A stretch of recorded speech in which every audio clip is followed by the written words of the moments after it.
Are you ready to do a science fair project? I'm so excited to lead you along with some of my friends, and we will show you how you too can do a science fair project.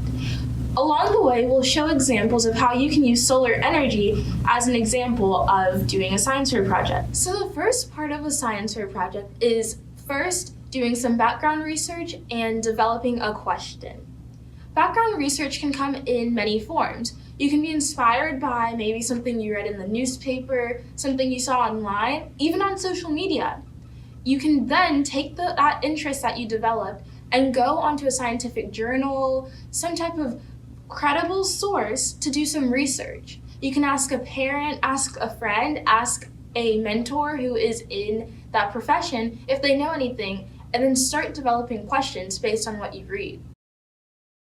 A bibliography is super important to have for your science fair project. It's very necessary because it makes sure that you don't plagiarize during your experiment or during your research process, really. A bibliography is composed of 5 or more credible sites that you use for your science fair project. It could be scientific journals. Usually we're guided to stay away from blogs or from very opinionated sites. You really want to find something that is neutral and unbiased. For instance, for our solar energy science fair project, we had some friends who were growing some plants in Mars soil simulate. We wanted to see if the plants, most of them were vegetables, if we could try solar cooking those vegetables. Your research question is what guides your entire project. Our research question is how do the conditions on Mars affect the internal temperature of food while solar cooking? It's time for you to identify your variables and form a hypothesis. Variables are things that change in your experimentation. There are 2 main types of variables, dependent variables and independent variables. Independent variables are what you manipulate.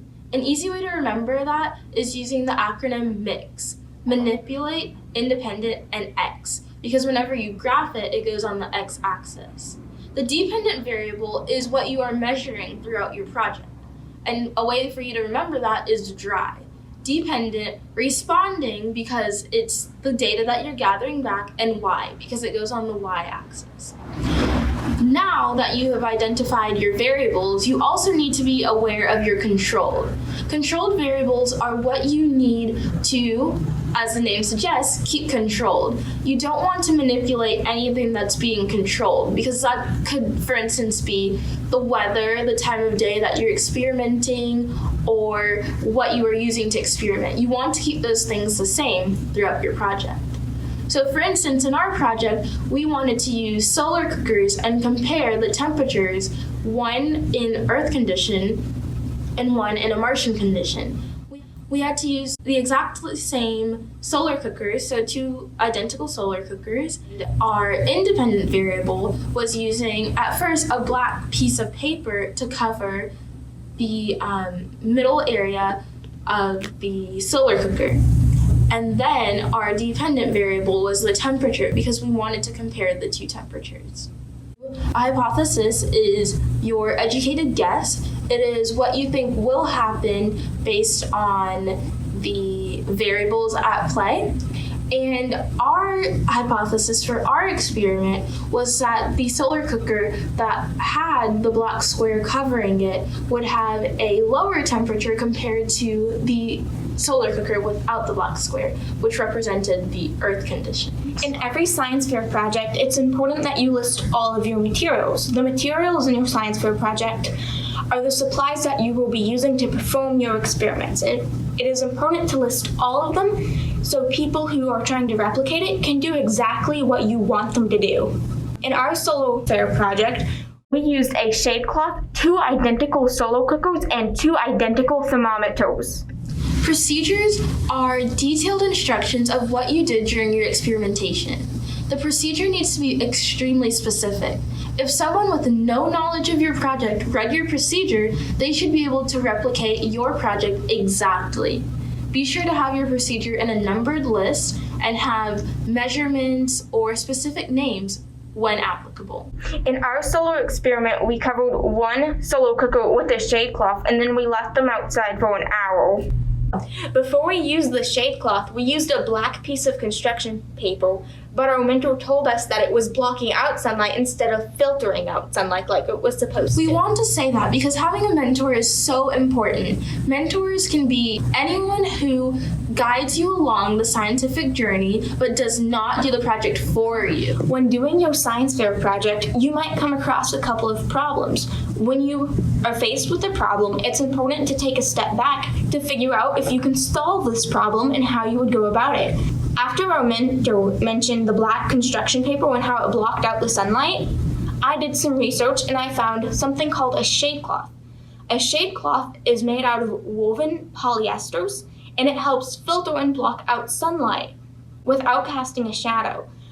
These shade cloths come in different percentiles. This one was 40%, so it would effectively block out the sunlight. We used this instead of the black construction paper, and the results were very promising. Once your experiment is done, you have to analyze and collect the data that you have gathered from your experimentation. Now, there are two types of data that scientists typically gather. Qualitative data is information that cannot be expressed by numbers. It often consists of words, objects, pictures, symbols, and observations, and answers questions such as how or why something may have happened. One example would be the color of the plants in a set of plants. The purpose of this analysis is to understand, explain, and interpret social interactions and patterns. The types of analysis involved are patterns, characteristics, and visual identification of traits. Quantitative data, on the other hand, consists of information that can be expressed by numbers or can be quantified or counted. It consists only of numbers and statistics and answers questions such as how many, how much, and how often. One example would be the height of the plants, and its purpose is to test hypotheses, develop predictions for the future, and to check cause and effects. It consists solely of statistical relationship identification.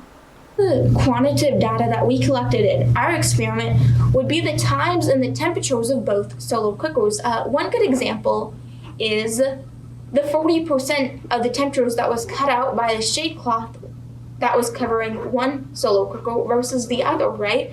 You can compare those numbers. We have a couple of charts displaying that. A good example of qualitative data collected from our experiment is the food that was cooking in both solar cookers. The one that was cooking in the solar cooker covered by the shade cloth was less cooked and a little bit more raw than the other solar cooker that was uncovered. The conclusion is the part where you summarize your results. In this case, it was concluded that the shade cloth did inhibit the solar cooker from cooking food to a degree of edibility.